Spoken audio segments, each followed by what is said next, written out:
우리 모두는 이 땅에서도 행복한 신앙생활 하기를 원하죠. 보람 있고 소망 있는 신앙생활, 그리고 우리가 생애를 마치고 주님 품에 안기는 그날까지 후회 없는 믿음의 삶을 살기를 진실로 원합니다. 그러면 이러한 삶, 복된 삶을 살기 위해서 우리에게 필요한 것은 무엇일까? 그것은 부모를 둔 자녀가 행복하기 위해서는 부모가 자기를 사랑한다는 것을 확실히 믿는 거예요. 바꿔 이야기하면 하나님의 사랑을 우리는 현실의 삶에서 풍성히 누리는 것입니다. 오늘 김경애 전도사님이 연락이 왔어요. 그 요양원은 이틀에 한 번씩 검소하고 그렇게 해서 철저하게 코로나19를 예방하는 것으로 유명합니다. 그런데 그 요양원이 확진자가 생겨가지고 혹시 교회에 누가 될까 봐, 그래서 부목사님하고 통화하는 것을 들으니까 어떻게 하면 좋겠느냐. 근데 확진자가 나왔으면 격리를 해야 되죠. 그래서 만부득이 오늘 예배에 나오지 못하시고, 그래서 교동문도 우리 왕 목사님이 대행을 하셨습니다. 어찌 보면 우리가 아무리 열심히 예방하고 소독하고 또 그 요양원처럼 일주일에 한 번, 심할 때는 3일 간격으로다가도 그렇게 해서 참 잘 진행한다 했는데 확진자가 발생한 것이죠. 깜깜이 확진자도 있답니다. 참 어떻게 보면 우리가 이렇게 달려와서 예배 드릴 수 있다는 거, 지금 서울은 대면 예배가 전면 금지되어 있습니다. 4단계가 선포되어 있기 때문에.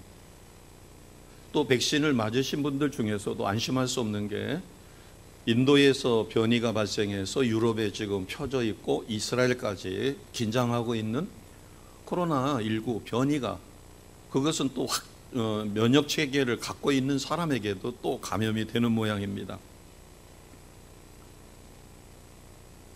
영적으로 우리가 건강하다라고 하는 것은 하나님이 나를 사랑하신다는 그 사실을 확실히 믿는 거예요.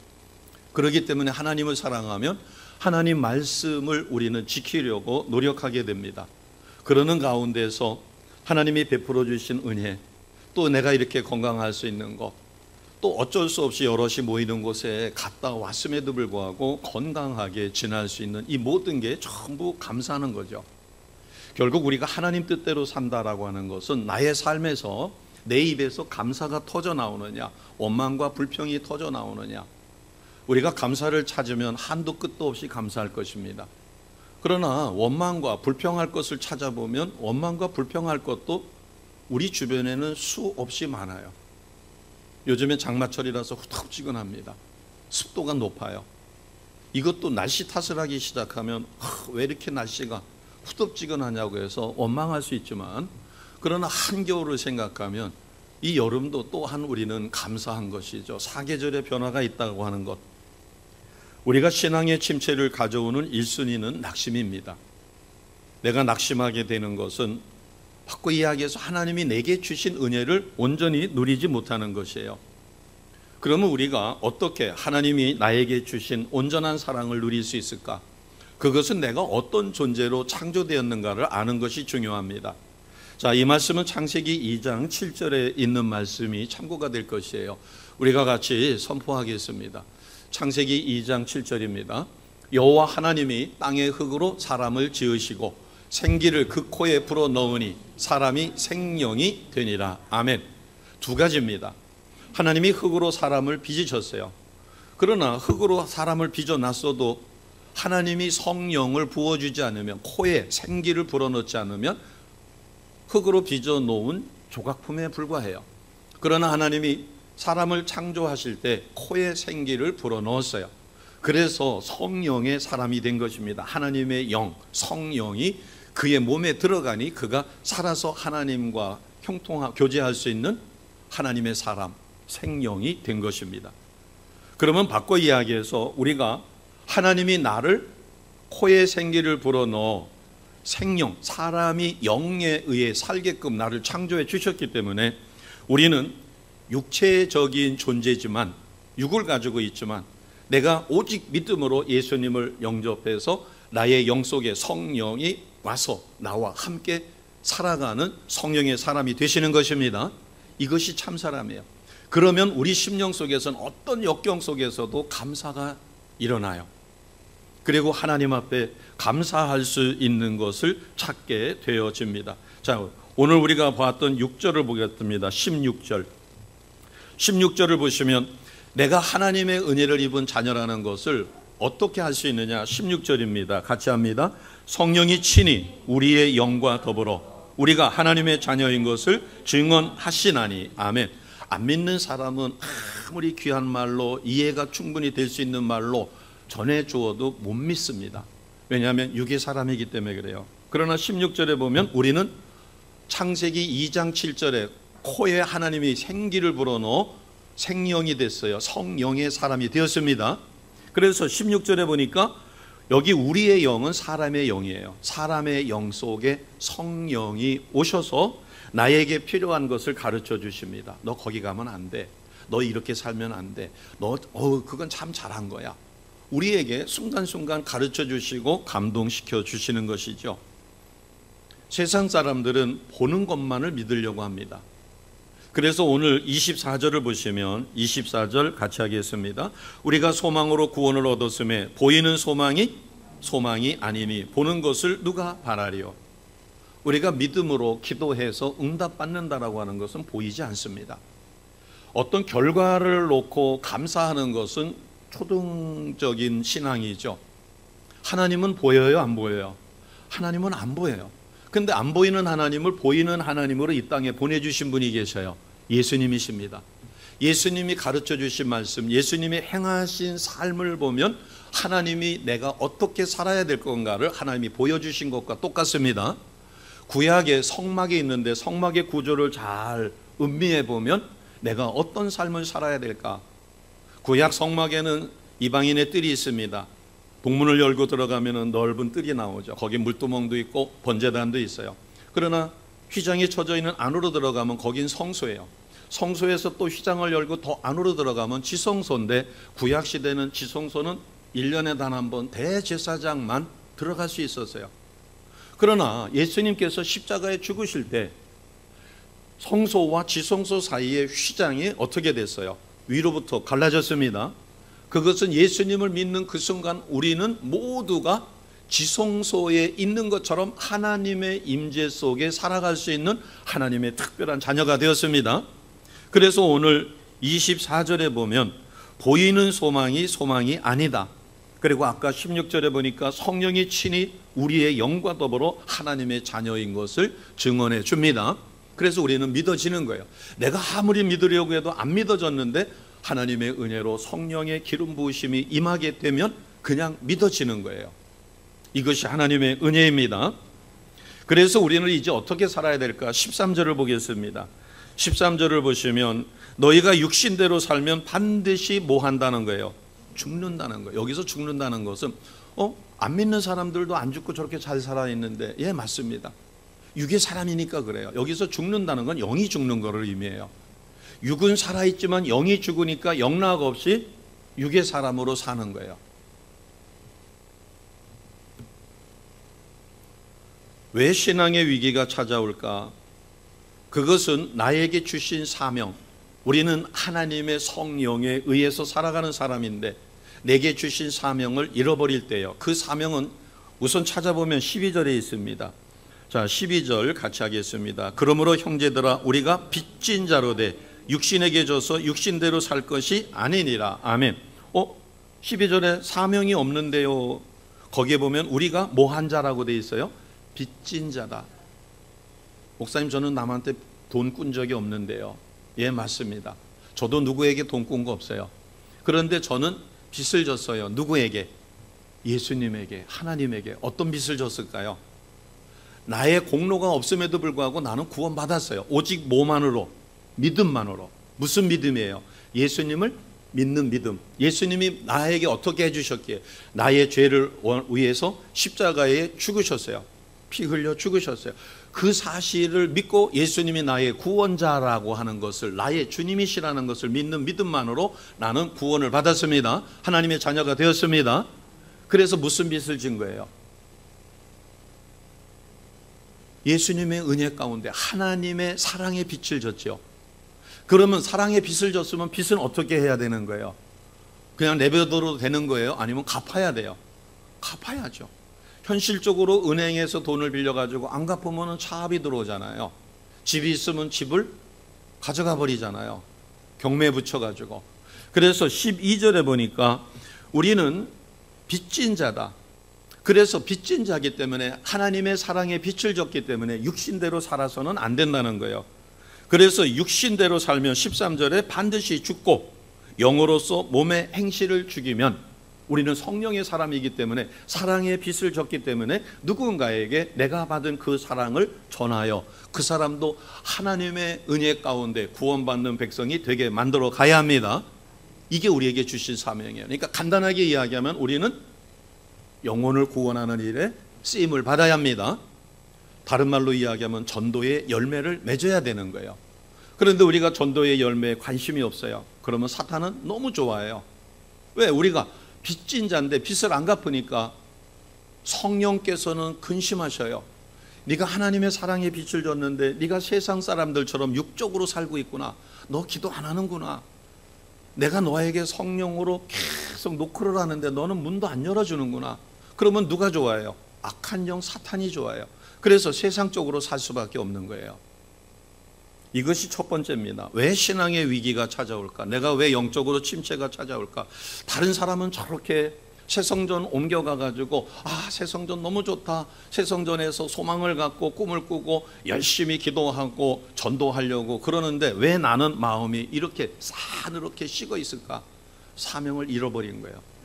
그 사명 중에 하나가 12절에 우리가 빚진 자로 돼 육신에 져서 무엇대로 산다는 거예요? 육신대로 사는 거예요. 텔레비전을 보거나 스마트폰을 통해서 동영상을 보거나 하는 데는 시간이 손살같이 지나가요. 3, 40분, 1시간, 2시간은 훅 지나가요. 그런데 기도하지 않고 하나님 말씀 보지 않고 그렇게 살다 보니까 심지어는 예배 자리에 오는 것조차도 꿉꿉해지는 거예요. 그러다 보면 영락없이 세상 즐거움에 빠지게 됩니다.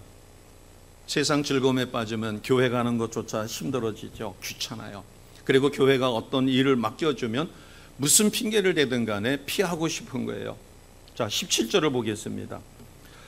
그래서 하나님은 우리를 하나님의 것을 물려주기를 원하셔요. 그래서 이것을 상속자다 이렇게 이야기합니다. 17절 같이 합니다. 자녀이면 또한 상속자 곧 하나님의 상속자여 그리스도와 함께한 상속자니 우리가 그와 함께 영광을 받기 위하여 고난도 함께 받아야 할 것이니라. 아멘. 우리는 영생을 얻었습니다. 어떻게 얻었어요? 창세기 2장 7절에 생기를 불어넣어 생명이 되어 하나님의 사람이 되었기 때문에 우리는 성령의 사람이 되었습니다. 성령의 사람이 되었다는 것은 하나님의 자녀예요. 예수님의 제자이기 때문에 하나님의 것을 상속받는 거예요.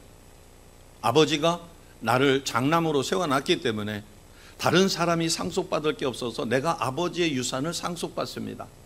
심지어 아버지가 부채가 있다면 부채도 제가 상속받죠. 그러나 그게 싫다고 내가 거절하면 상속 안 받아요. 그러면 재산도 안 받지만 부채도 안 받을 수 있어요. 오늘 17절에 뭐라고 하냐면 상속자다. 하나님의 상속자, 그리스도와 함께한 상속자. 그래서 우리는 하나님 영광에 참여할 권리가 있고 권세가 있습니다. 그러나 하나님은 영이셔요. 그래서 우리가 내 속에 사람의 영 속에 성령께서 역사하실 때 내 영이 항상 누구와 함께 있어야 돼요. 24시간 성령과 함께 있어야 합니다.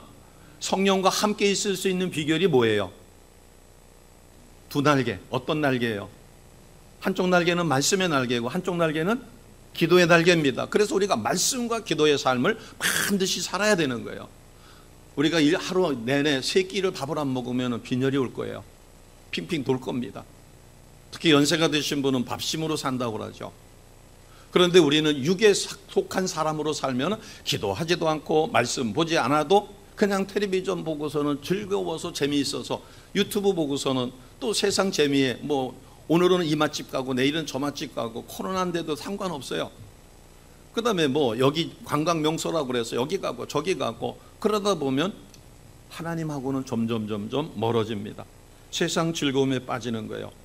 그런데 우리는 하나님의 상속자이기 때문에 그 상속을 받기 위해서는, 그 영광에 참여하기 위해서는 17절 하반절에 모두 함께 받아야 돼요. 고난도.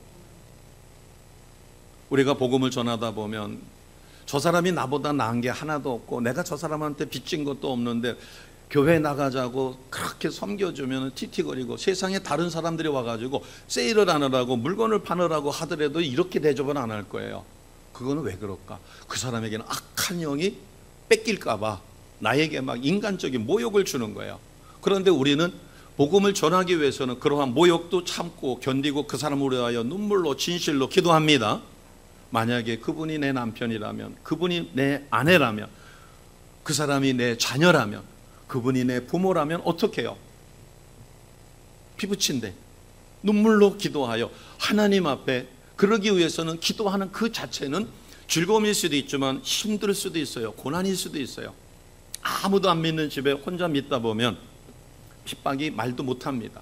그래서 17절에 하나님의 상속자여 그리스도와 한 상속자이기 때문에 반드시 하나님의 영광에 참여하게 되는데, 그러기 위해서는 우리가 무엇도 감수해야 된다. 고난도 감수해야 합니다. 이것은 우리가 하나님을 온전히 믿게 되면 두려울 것이 아니라 기쁨으로 감사로 하나님과 함께 돼요. 그 다음에 하나님의 말씀이 무엇인지 모를 때 또 이렇게 돼요. 자, 하나님의 말씀, 자, 복잡하게 하지 말고 29절을 보겠습니다. 29절을 보면 간단하게 29절의 핵심은 무엇이냐면 그 아들의 형상을 본받기를 원하셔요. 누가? 하나님이. 그래서 보이지 않는 하나님이 보이는 하나님으로 예수님을 이 땅에 보내셨고, 예수님은 여인의 몸을 통하여 우리와 똑같이 출생하셨고, 때가 되매 십자가에서 인류를 구원해 놓으셨습니다. 그래서 우리는 누구를 닮아가야 돼요? 예수님을. 그래서 우리가 농담 삼아 나는 예수님의 무슨 빵이에요? 붕어빵이에요. 붕어빵 틀에다가 집어넣고 꾸면은 붕어빵이 나오죠. 우리는 하나님이 원하셔요. 무엇을? 29절에 보니까 그 아들의 형상을 본받게 하기 위하여. 자, 29절 같이 하겠습니다. 하나님이 미리 아신 자들을 또한 그 아들의 형상을 본받게 하기 위하여 미리 정하셨으니 이는 그로 많은 형제 중에서 맏아들이 되게 하려 하심이니라. 아멘. 하나님이 예정하셨어요. 정하셨어요. 그래서 창세기 2장 7절에 흙으로 사람을 빚어놓고 코에다가 생기를 불어넣으니 생명이 되게 하셨어요. 그런데 아담과 하와의 타락으로 영을 소실했어요. 그래서 다시 예수님이 이 땅에 오셔서 십자가에 자신의 죄 없는 생명으로 핏값을 지불하고 우리를 다시 사람의 영 속에 성령이 임하도록 그 길을 이루어 놓으셨습니다. 그렇기 때문에 우리는 어떻게 해야 돼요? 말씀대로 산다는 게 뭐예요? 한마디로 우리는 무슨 빵이 되는 거예요? 붕어빵이 되는 거예요. 예수님을 닮은 삶. 예수님을 닮으면 무엇이 회복이 돼요? 하나님의 형상이 회복됩니다. 예수님은 하나님 자신이셨잖아요. 그래서 하나님의 형상을 회복한다는 것은 예수님을 닮아서 사는 거예요. 예수님이 기도 안 하셨나요? 예수님은 기도의 사람이셨어요. 틈만 나면 능력자셨어요. 하나님 자신이셨어요. 그런데도 제자들을 쉬게 하고 한적한 곳에 가서 하나님과 깊은 영적 교제 기도를 하셨어요. 하늘의 세계를 누구보다 잘 아시는 그분도 틈만 나면 성령의 기름 부으심을 위하여 하나님과 교제하고 기도하셨어요. 우리는 이렇게 말씀 속에 구구절절히 성령과 하나 되도록 만들어 놓는데 우리는 하나님의 말씀대로 살려 안 해요. 자, 나는 지금 좋은 땅인가 아니면 자갈밭인가 돌밭인가 아니면 가시떨기밭인가 길가밭인가를 하나님의 말씀을 듣는데 감동은 받습니다. 그런데 저 문 나가면서 잊어버려요. 지난주 설교 제목이 뭔지도 몰라요. 지금 한번 생각해 보세요. 지난주 설교 제목이 무엇일까? 이거는 길가밭이에요. 내 심령이 지금 길가밭이라는 거예요. 씨는 떨어졌는데 씨는 똑같이 떨어져요. 좋은 땅이나 돌밭이나 가시덤불 속이나 길가나.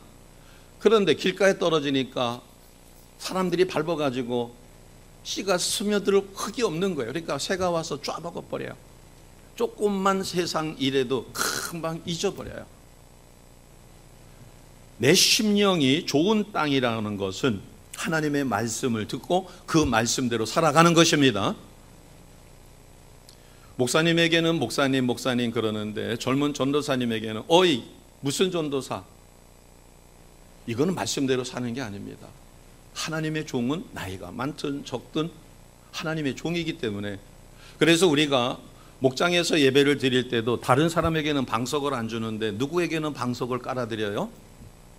목자가 젊은 사람이든 나이 많으신 분이든 간에 그 목자보다도, 말씀을 전하는 목자보다도 더 연세가 있는 분도 방석을 안 깔고 왔는데 말씀 전하는 분에게는 상도 주고 거기다가 방석도 예쁘장하게 차려놓습니다. 왜?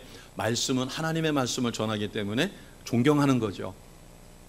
내가 어떤 마음을 갖고 있는가 하는 것에, 그래서 우리가 좋은 땅이 되어야 합니다. 우리의 심령이 마음밭이 좋아야 돼요. 그래야만 참고 인내하며 결실을 얻습니다. 그래서 우리가 예배 시간에 집중해야 된다라고 하는 것은 선포되는 것이 하나님의 말씀이기 때문에 그 말씀이 나의 마음밭에 심겨져서 반드시 뭘 맺어야 돼요? 열매를 맺어야 돼요. 열매를 맺지 않는다면 나는 자갈밭이고 길가밭이고 아니면 가시덤불로 그 속에 씨가 떨어져 세상 염려 걱정으로 다 잊어버렸어요. 그러나 좋은 밭에 떨어진 씨, 옥토에 떨어진 씨는 반드시 열매를 맺게 되었습니다. 우리는 교회는 거저 다니는 것이 아니라 성령에 사로잡혀 하나님의 말씀대로 살아지는 것이에요. 우리는 다시 한번 점검해 봅니다. 신앙의 위기가 찾아오게 되거나 내가 낙심하게 되면 어떤 일이 벌어질까? 내 처지가 보이는 거예요. 전에는 어떤 상황에서도 하나님 앞에 감사했어요. 그런데 신세 타령하게 됩니다. 야, 내 나이가 지금 얼마인데 내가 벌어놓은 것도 없고 이게 뭐야? 전에는 무조건 하나님 앞에 이래도 감사 저래도 감사했는데 은혜가 떨어진다고 하죠. 신앙의 위기가 와서 신앙이 침체되면 자기 신세 한탄을 하게 돼요. 그리고 까닭없이 우울한 거예요. 심지어는 내가 왜 살아야 되는지조차도 의미가 없는 거예요. 그리고 자기 자신에 대해서 싫어요. 자기가 싫은 거예요. 전에는 고귀한 자존심이 있어서 어떤 상황에서도 하나님의 은혜에 감사했는데 이제는 자기 자신이 싫어요. 그러니까 스스로 목숨을 끊게 되고 자긍심을 잊어버리게 되지요. 그리고 무엇보다도 그렇게 되면 악한 영이 이제 지배를 합니다. 악한 영이 지배를 하니까 무슨 말을 해도 까칠해요. 그래서 식구들이 그 사람 말에 의해서 상처를 받아요. 그게 자녀가 됐든 부모가 됐든 상관없어요. 악한 영이 사로잡히게 되면 그가 하는 말이 까칠해요. 그래서 부정적이고 시비거리를 만들어요. 구순구순하게 넘어가는 게 아니라 짜증이 나서 속에 화가 잔뜩 있어가지고 표출되는 것이 부정적이고 들었을 때 왜 저러지? 할 정도로, 이것은 신앙이 침체돼서 악한 영에게 사로잡히게 되면 의식구조 자체가 부정적으로 바뀝니다. 긍정적이 아니라, 감사가 아니라 원망과 불평이 쏟아지게 되죠.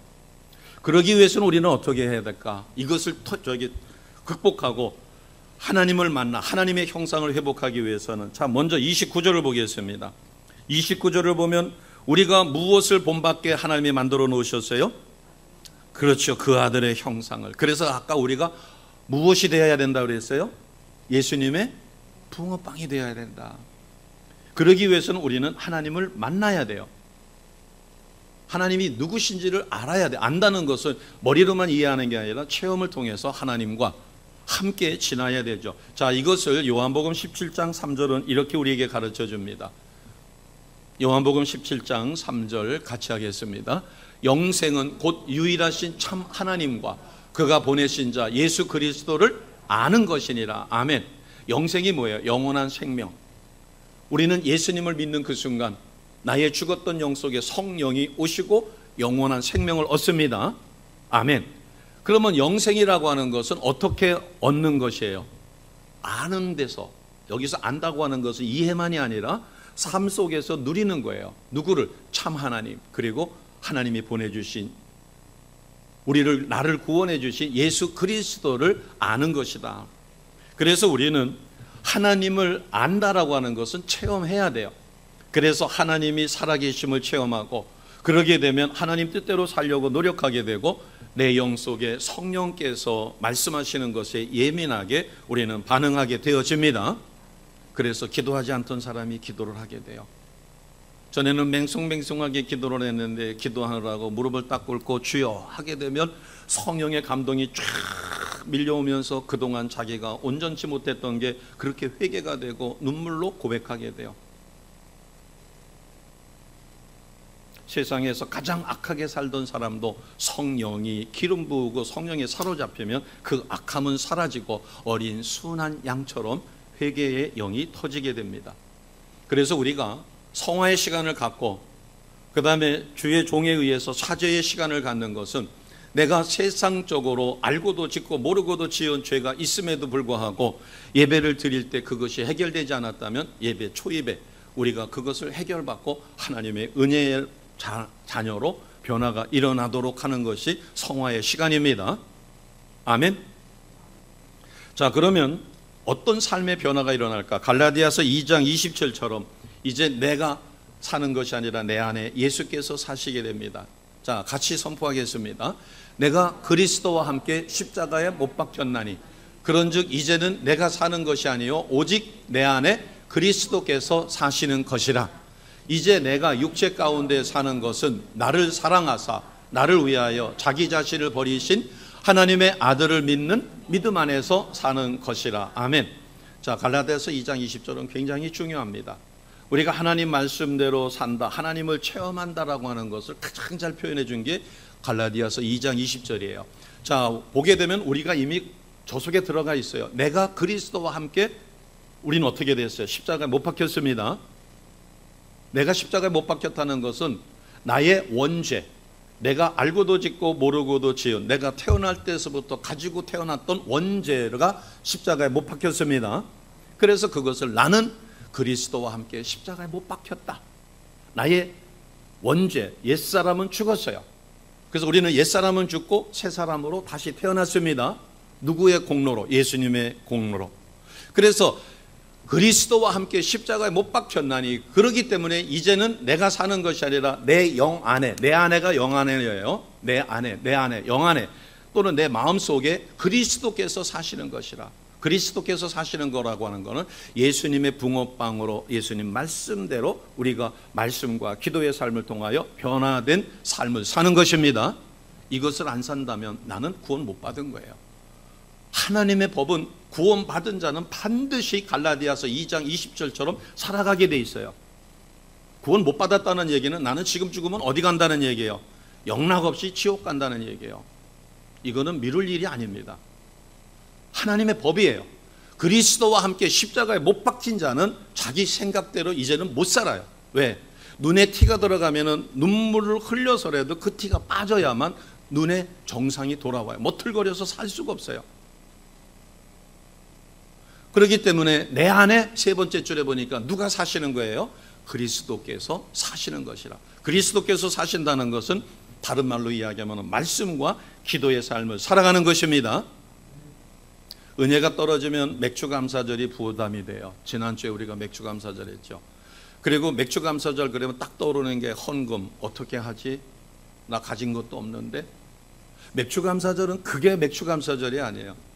하나님의 은혜로 내가 어떻게 지금까지 살아왔는가 해서 한 절기를 통해서 하나님의 은혜를 생각하고 갈라디아서 2장 20절처럼 이제는 내 영 안에 나의 마음속에 성령께서 역사하셔서 예수님을 닮아가는 삶을 살게 되기 때문에 우리가 부모님 생신이라고 해서 특별한 날은 아니잖아요. 그러나 특별하게 부모님 생신이기 때문에 1년 동안 잊고 지냈던 부모님의 은혜를 생각해서 10,000,000분의 1이라도 부모님에게 기쁨을 드리는 날이 부모님 생신입니다. 생신 용돈 드리는 날이에요. 생신을 축소시켜가지고 부모에게 용돈 주는 날, 뭐 부모를 찾아가서 밥 먹는 날로 그냥 딱 고정시켜버리면 부모님 생신에 얻을 수 있는 건 아무것도 없어요. 맥주감사절은 하나님이 돈이 없어가지고 돈 가져오라고 하는 날이 아니라, 맥주 헌금하는 날이 아니라 부모님 생신을 기점으로 해서 내가 부모님 앞에 받은 은혜, 부모님이 나를 지금까지 지켜주신 은혜, 이런 것을 쭉 감사하다 보니까 내가 행복한 거예요. 왜? 믿음의 부모를 주신 하나님의 은혜가 너무 감사한 거예요. 저는 부모님이 두 분 다 소천하셨지만 힘들고 어떨 때 또는 기쁠 때 이런 것 저런 것 쭉 하고, 어떨 때는 자녀들이 저 듣기 좋으라고 얘기하는 것도 있겠지만 진심으로 믿음의 부모 가정에서 태어난 것을 감사한다고 하고, 아빠 엄마가 자기를 이렇게 키워줘서 고맙다라고 이야기할 때 정말 감사하며, 그날 저녁에는 제가 그렇게 기도 중에 또 이렇게 성령께서 주실 때 하나님 정말 고맙습니다. 믿음의 부모를 저에게 주셨고, 믿지 않는 상황에서 철들었을 때 초등학교 5학년 때 처음 믿었으니까요, 다 기억이 나죠. 하나님의 은혜 가운데 믿음의 가정으로 바꿔주시고, 제 눈에 보기에는 부모님이 믿기 시작하면서 변질된 모습을 보여주지 않고, 밥을 굶어도 예배 자리에, 수요 예배 자리에, 금요 기도회 자리에, 철야 예배 자리에, 새벽에 달려가던 그 부모님의 모습, 그 믿음을 그대로 물려받게 만들어 주신 것 정말 진심으로 감사하게 되죠. 내 안에 그리스도께서 사시는 것이라. 그리스도께서 사신다는 것은 예수님처럼 살기 위하여, 예수님은 말씀과 기도의 삶, 그리고 능력을 베풀어서 귀신도 쫓아내고 병든 자도 고쳐주고 가난하고 헐벗은 사람을 사랑으로 품어주셨습니다. 그러면 우리가 그대로 사는 거잖아요. 그래서 우리는 사랑의 뜰하기라고 하는, 우리가 여유가 있는 게 아니고 힘든데도 불구하고 부채가 있는데도 불구하고 우리는 음식을 만들어서 대접했고, 옷가지라도 나누어 드리려고 했고, 헐벗고 굶주려서 신발도 다 떨어진 거 신고 오시면 수소문해서 신발도 구해가지고 그분 발에 신겨드리려고 우리가 십수년, 그 20년 가까이 노력했던 거죠. 왜? 내 안에 누가 사시기 때문에, 예수 그리스도께서 사시는 것입니다. 이제 내 육체 가운데 우리는 몸을 갖고 있어요. 그게 이제 내가 육체 가운데 사는 것은 나를 사랑하여 나를 위하여 자기 자신을 버리신 하나님의 아들 예수 그리스도입니다. 예수 그리스도를 믿는 믿음 안에서 내가 살기 때문에 우리는 아까 12절에 사랑의 빛인 자라고 그랬죠.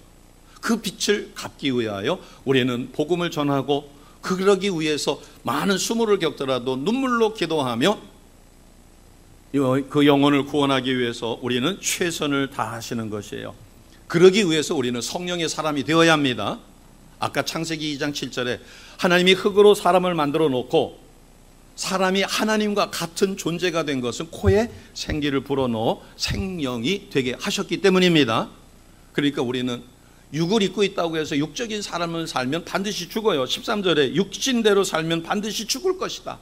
그러나 영으로 살면 몸의 행실을 죽이고, 갈라디아서 2장 20절처럼 이제는 내 안에 그리스도께서 사시는 것이고, 그리고 예수님을 믿는 믿음 안에서 우리가 살아가게 되어집니다. 이것을 우리는 영성 회복이다 이렇게 이야기해요. 내가 육적으로 살았어요. 사소한 일에도 짜증스러워가지고 짜증을 냈어요. 하나님께 받은 은혜가 어마어마한데도 지금 어떤 어려움 때문에 짜증을 내고 하나님을 원망하고 하나님이 안 계신 것처럼 믿어질 때가 있었어요. 그러나 성령께서 탄식하죠. 그러면서 생각나게 하신 거예요. 수 없는 기적을 다시 떠올리게 만들어 결국은 회개하며 하나님 죄송해요. 제가 지금 발등에 떨어진 불로 인하여 너무 어렵다 보니까 하나님이 내게 지금까지 주셨던 모든 것을 잊어버렸습니다. 이제 우리는 육의 사람이 아니라 영에 속한 사람이 되셔야 합니다. 성령에 이끌리는 사람이 되셔야 합니다. 이것을 다른 말로는 참 사람으로 살아간다 이렇게 이야기가 되어집니다. 자, 16절. 그래서 우리가 성령을 받으면 내가 하나님의 자녀요 감사가 터져나오게 돼 있어요. 16절 같이 합니다. 성령이 친히 우리의 영과 더불어 우리가 하나님의 자녀인 것을 증언하시나니. 아멘. 우리가 영성을 갖지 않으면 짐승과 구별되지 않습니다. 하나님은 흙으로 각종 들짐승, 각종 새를 지으셨어요. 창세기 2장 19절에. 그러나 창세기 2장 7절에 사람을 창조하는 과정과 똑같은데 하나가 차이가 나요. 새도 각종 짐승도 흙으로 빚어서 창조하셨어요. 창세기 2장 19절에. 그런데 사람에게만 뭘 주셨어요? 생기. 같이 해봅니다. 생기. 생기를 코에다가 불어 넣으셨어요. 그래서 생명이 되었어요. 그래서 사람이 사람 구실을 못하고 그러면 뭐라고 그래요? 아이고 저건 사람이 아니야. 뭐라고 그래요? 두 글자. 짐승이라고 그래요. 왜? 생기가 없어요. 성령의 사람이 아니에요. 성령에 사로잡힐 수가 없어요. 그래서 성령이 없는 흙으로 창조된 피조물, 그것을 우리는 짐승 그래요. 그래서 사람만도 못해. 짐승. 차라리 개는, 고양이는 위로라도 주고 주인에게 충성이라도 하죠. 그러나 영성을 갖지 않는 세상적으로 정직하고 바르고 자비롭게 사는 사람들이 있어요. 대표적인 것이 스위스죠. 우리나라도 외국 사람들이 오면 깜짝 놀랍니다. 도서관 같은 데서 공부하다가 거기에 스마트폰도 있고 노트북도 있고 그 다음에 심지어는 핸드백, 가방도 거기다가 놓고 잠깐 화장실 갔다 올 수도 있잖아요. 또 커피숍에서 커피 마실 때도, 아니면 요즘에 대학생들은 커피숍에 가가지고 레포트도 씁니다. 그러다 보니까 노트북, 그 다음에 스마트폰, 그 다음에 가방 놓고 잠깐 나가요.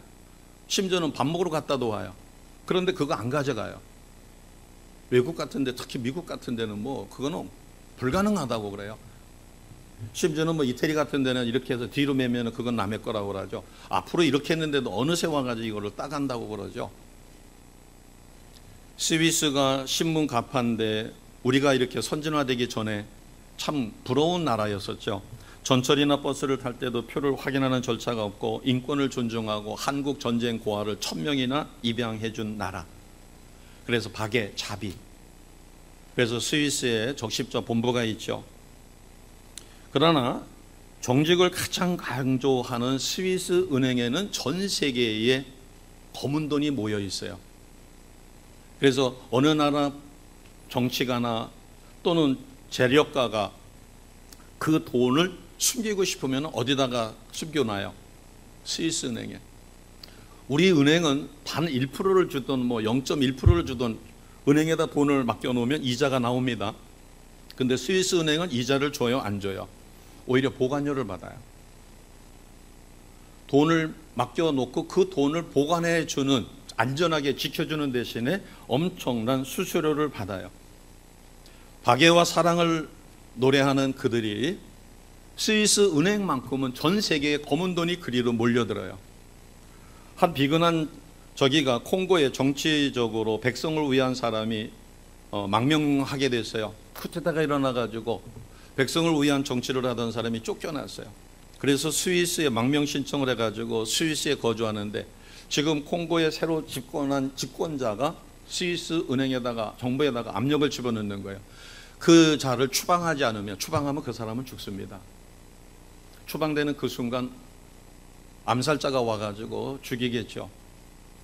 그런데 그 정치 망명자를 추방하지 않으면 그 독재자가 어마어마한 돈을 스위스 은행에다가 맡겨놨는데 그거를 빼가겠다는 거예요. 그것을 빼가게 되면 아마 스위스 경제에도 영향이 있었던 모양이죠. 그래서 고심고심하다가 한 사람의 생명을 택할 거냐, 국가 이익을 생각할 거냐 해서 국가 이익을 생각해서 그 정치가를 추방시키기로, 망명가를 추방시키기로 했어요. 다른 면에서는 선진국으로, 정치적인 중립국으로 위상을 자랑하고 박애와 사랑을 노래하고 정직한 국민들. 그러나 스위스 은행과 그 검은 돈에 맺어진 국가 이익 앞에 한 생명이 선택을 못 받은 거죠. 그래서 추방 위기에 있었을 때 스위스 교회가 국가 정책에 반기를 들었어요. 안 된다. 그 영혼을, 그 사람 생명을 보호해 줘야 된다 해서 스위스 교회가 그 사람을 보호해 줬어요. 결국은 교회의 압력에 정부가 굴복하고 그 사람이 돈을 빼가든 어떻든 그거 상관없이 그 망명가를 보호해 줬어요. 바꿔 이야기하면 영성이 없는, 성령에 사로잡혀 선한 일을 하지 않을 때는 세상에 악한 것과 다를 바가 없다는 거죠. 영성을 상실하면 정도의 차이만 있을 뿐 하나님의 참된 사람으로 절대로 살아갈 수 없다는 것이에요. 그래서 우리는 성령의 인도를 받아야 합니다. 그래서 말씀을 가르치고 말씀대로 살아가야 돼요. 자, 요한복음 14장 26, 27절입니다. 같이 하실까요? 요한복음 14장 26절, 27절이에요. 같이 합니다.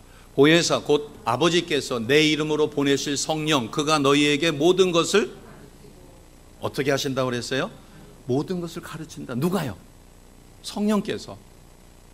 너 지금 이러면 안 돼. 너 그건 참 잘하는 거야. 가르쳐 주신다는 거예요. 그 다음에요. 내가 너희에게 말한 모든 것을 생각나게 하시는 거예요. 어떤 일을 하려고 했을 때 목사님이 설교 때 이랬었는데 하는 게 딱 생각이 나요. 그래서 그 생각이 나의 잘못된 행동을 막아줄 수 있는 거예요. 가르치고 생각나게 한다. 그 다음에 27절입니다. 같이 합니다. 평안을 너희에게 끼치노니 곧 나의 평안을 너희에게 주노라. 내가 너희에게 주는 것은 세상이 주는 것과 같이 아니하니라. 너희는 마음에 근심하지도 말고 두려워하지도 말라. 우리는 하나님의 사람이기 때문에 근심, 염려, 걱정 다 떨쳐버립니다. 대신 조심해야 될 게 있어요. 우리는 코로나19 조심해야 돼요? 아니면 그까짓 거 무시해야 돼요?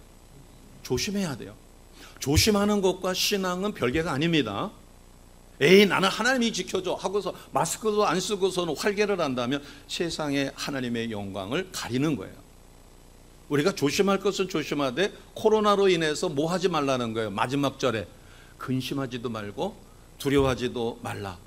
예방 철저히 하고 우리가 여럿이 모이는 자리는 조심해서 특히 음식을 먹을 때 마스크를 벗어야 되니까 가능하면 많은 사람이 모여드는 음식점은 피하는 것이 좋겠죠.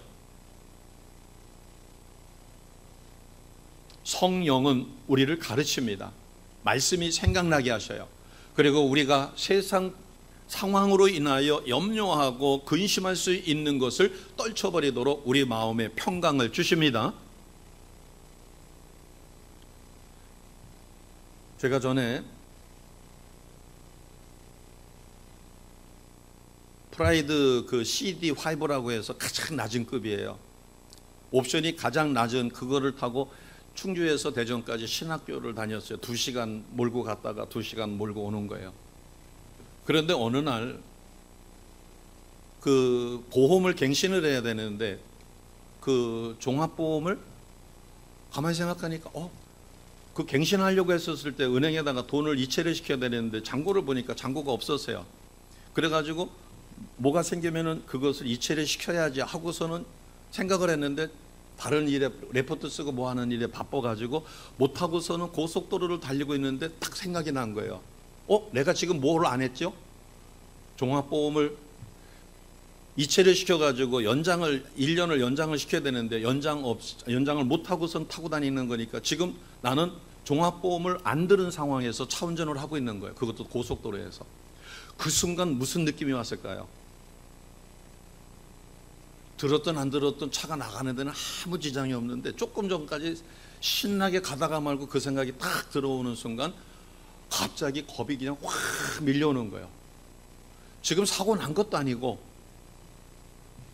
그래서 그날 그거를 가지고서는 제가 나중에 도착해 가지고서는 기도실에 들어갔을 때 회개했어요. 하나님, 제가요 종합보험 안 들었다고 오면서 차를 몰고 오면서 기도를 하면서도 염려와 걱정과 근심이 막 물밀듯이 밀려와 가지고 진짜 미치는 줄 알았는데 제가 하나님 앞에 기도하지 못하고 말씀대로 살지 못한 것 가지고 이렇게 미친 듯이 고민해 본 적이 없어요. 종합보험 그거 불과 몇 시간 그거 된 것 때문에 두려워가지고 벌벌벌벌 떨고 이렇게 됐었는데 하나님 말씀대로 살지 못한 것에 대해서는 제가 이러지를 못했던 거 회개한다고 하고서 전화해가지고서는 이체시키라고 그래가지고 그때 누군가가 이체를 시켰을 거예요. 그래서 돌아갈 때는 편하게 돌아갔어. 상황이 바뀐 게 하나도 없는데 의식 속에 지금 종합보험 안 들었다. 지금 무보험차다. 그렇다고 사고가 일어난 것도 아니고 누가 와가지고 왜 무보험차 하느냐고 하지를 않았음에도 불구하고 그래서 믿는 자에게 주시는 특권은 바로 이것입니다. 베드로전서 5장 7절 8절이에요. 베드로전서 5장 7절 8절 우리는 시험에 들지 않도록 견고한 믿음과 날마다 깨어 있어야 합니다. 자, 마지막 말씀이에요. 7절 8절 같이 선포하겠습니다. 시작. 너희 염려를 다 주께 맡기라. 그가 너희를 돌보심이라. 8절입니다. 근신하라, 깨어라. 너희 대적 마귀가 우는 사자같이 두루다니며 삼킬 자를 찾나니. 아멘. 자, 8절 말씀해 보니까 염려와 걱정을 다 주께 맡기라. 그러기 위해서는 뭐 하라는 거예요? 근신하라. 그리고 깨어라. 깨어라라고 하는 것은 무엇을 깨어라라고 하는 걸까요? 그것은 깨어 기도하라는 것이죠. 우리가 기도해야 된다는 걸 알면서도 기도하지 못하는 것은 신앙이 침체의 지름길입니다. 우리가 기도는 거저되나요? 기도해야지 하는 것이 머릿속에 있을 때 기도의 자리에 앉아야 되고 기도의 시간을 내야 됩니다. 그래서 기도하는 데는 노력이 필요해요. 늦게까지 늦잠 자는 데는 노력이 필요 없습니다. 그러나 기도의 자리에 달려 나오는 데는 결단이 필요하고 노력이 필요합니다. 아멘. 그리고 더군다나 모여서 기도하는 데는 내 자신이 생활을 조정을 해줘야 돼요. 그렇지 않으면 기도의 자리에 달려올 수가 없습니다. 내가 하나님 말씀에 순종하는 것만큼 기도하게 되고 기도하는 것만큼 하나님 말씀에 순종하여 하나님의 참사람으로 상속자로 사라지게 만들어 갑니다. 우리는 기도해야 할 자리에서 기도할 때 하나님은 그 기도를 들으셔요. 그래서 교회를 만민이 기도하는 집이다라고 이사야 선지자는 우리에게 가르쳐 줍니다. 교회가 이 세상에 보냄받은 목적이 뭐예요? 우리는 하나님 앞에 사랑의 빛을 졌습니다. 아까 12절에서 살펴본 것처럼 내가 사랑으로 하나님을 믿고 하나님의 자녀가 되었기 때문에 그 복음을 누군가에게 전하여 그 사람도 예수 믿게 만들어 가야 되는 전도의 사명이 있습니다. 이 전도의 사명을 이루기 위해서는 우리가 그냥 찾아가서 기도하면 복음을 전하면 튀어요. 왜? 영권이 약해서. 그를 가로잡고 있는 악한 영보다 내가 갖고 있는 성령의 강한 영이 그를 억압을 하고 쫓아내줘야만 그가 반응을 보여요. 내가 기도하지 않고 성령의 사람이지 않으면 가서 복음을 전해도 튑니다. 너나 잘 믿으세요. 그러나 하나님의 은혜 가운데 강한 성령을 갖고 가서 권면하면 그가 순한 양처럼 받아들여요. 부모가 자식을 타이를 때도 성령에 사로잡혀 성령의 사랑으로 타이르면 듣습니다. 그러나 그렇지 않으면 육의 사람으로 타이르면 반발하고 튀어요. 오히려 부모와 자식 간에 상처만 입게 됩니다.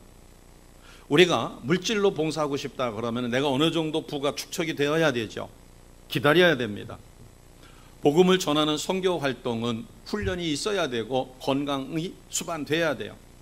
그러나 나는 지금 병상에 있어요. 그런데도 기도는 할 수 있어요. 다른 것은 준비가 필요하고 건강도 필요하고 물질이 필요하지만 기도는 지금 당장 할 수 있습니다. 같이 해봅니다. 기도는 지금 당장도 할 수 있다. 기도는 오직 성령의 힘으로만 할 수 있다. 이제 말씀을 정리합니다. 하나님의 사랑, 영적인 건강을 회복해야만 지금 코로나19 이 전국을 이겨낼 수 있고 무더운 장마철 그리고 지루한 삶 이 모든 것을 극복할 수 있습니다. 교회가 이 세상에 보냄을 받은 목적을 성취하기 위해서 우리가 가장 먼저 해야 될 것이 기도라는 사실을 잊지 마시기 바랍니다.